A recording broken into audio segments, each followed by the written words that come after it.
USC at Utah. Utah's a 3.5-point favorite here, over under 64.5. I'm going to see if you can talk me out of. I'm starting to lean USC. I know it's criminal. Who are you? I look. You're the one who got me on the scent. You had USC last week. Look, Utah has issues. Their defense is just very worrisome. Their run D specifically, which is one of the reasons why we were both on UCLA last week. And I look back at go back to the Florida game. Run defense wasn't great there. And I've talked about this incessantly in the past. Everything with the Lincoln Riley offense starts with the rushing attack. And if they can get that going, then I think it's going to open up the rest of the offense. Clark Phillips can only cover so many guys on that explosive offense. And the other side of the ball, USC's defense is trending up. Like, am I starting to believe in the USC defense? Their pass defense is good. They can get pressure. Their run defense is still really bad. So is that, and look, Utah's now down their two arguably best weapons that they were throwing to last year. They lost one to the NFL, one got hurt, and is now out for the year. So, I think that, can Utah just line up? Are they going to line up and run the ball? And now, and they could move the ball on the ground. USC's run defense is weak, but the two things, so like me catching 3.5 is starting to look appealing here. The two things that get me, a couple things, like USC in that true road game at Oregon State, the offense did not look anywhere close to as it's looked the rest of the year. And this is going to be even a crazier environment. This is one of the best home fields in the entire country. Wild things happen. It's such a hard place to win. It's a great spot. Also, you're coming off a blowout loss. USC is undefeated. So all of these things, and then you have this looming monster, in a weird place in a great spot, and then there's this looming turnover regression monster, this cloud. Also, in the weird place in a great spot, it means USC is going to turn the ball over 7 times. 7 fumbles returned for touchdowns by Clark Phillips. By the way, a guy for Toledo last week, a cornerback, had 4 picks in the first 7 drives, returned 2 for a touchdown. The same guy.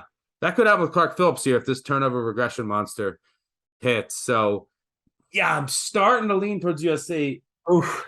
But you can tell I'm scared, so pull me back and make your case for your beloved Utes, because I know your 1 week affair fading them is over. You're back home and safe with your wife and in the comforts of where you belong and are comfortable.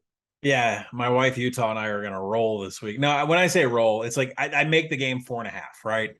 I would certainly spend a lot less on 4, less on 3.5. At 3, I'm buying 3 minus 120. I'm buying at 3 minus 110. I'm probably looking for a money line at minus 145 or better. So if you're asking like what Colin is doing from a pricing perspective, I'm looking for money lines under 145. I'm looking for minus 3s no greater than 115 or 120. So, with all that said, would you try to wait because this total is high? Would you wait for live, or do you think Utah's going to jump out? Well, okay, so I think what people need to understand is that limits get raised, depending on the book, 10,000, 100,000 on Friday, like the limits are just as high as they're going to be. And you're going to see public money on USC. Happens every week, right?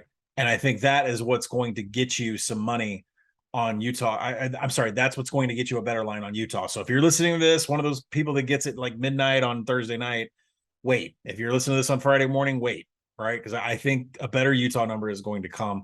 But as far as this, but you wouldn't wait live, right? You think Utah? I wouldn't. They're probably they got to jump out and take advantage of this crowd, right? And I will tell you why. Because the more I wrote this whole game up. I'm not going to go into everything I wrote up on Action Network. Please go read it.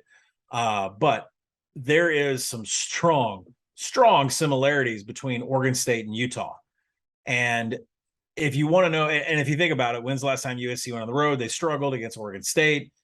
And by the way, that game looks way worse now because Oregon State has looked horrendous since. Right. And so think about it. What does Oregon State do?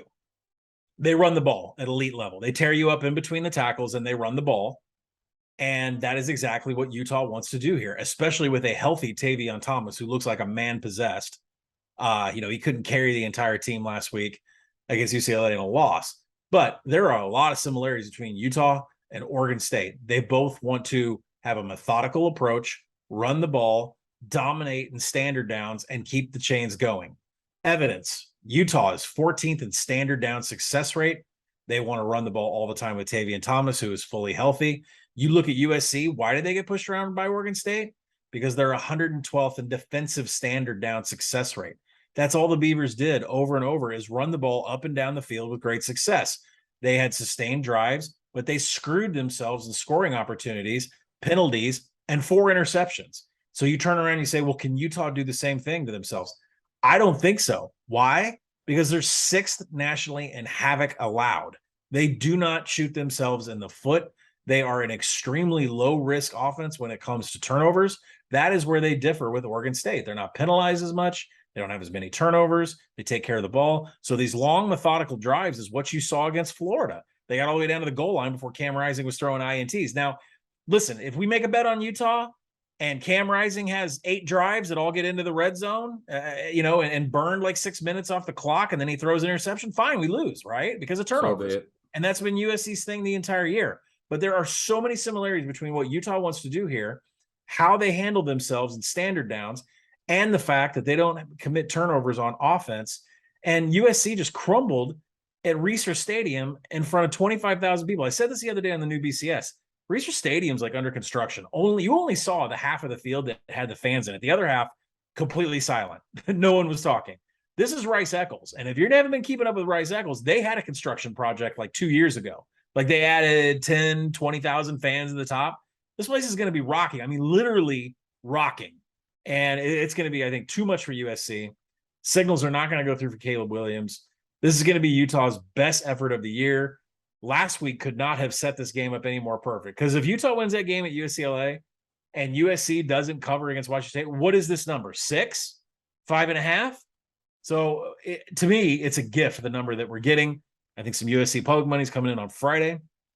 Utah is going to capitalize on their scoring opportunities. And unlike Oregon State, they will not take themselves out of drives.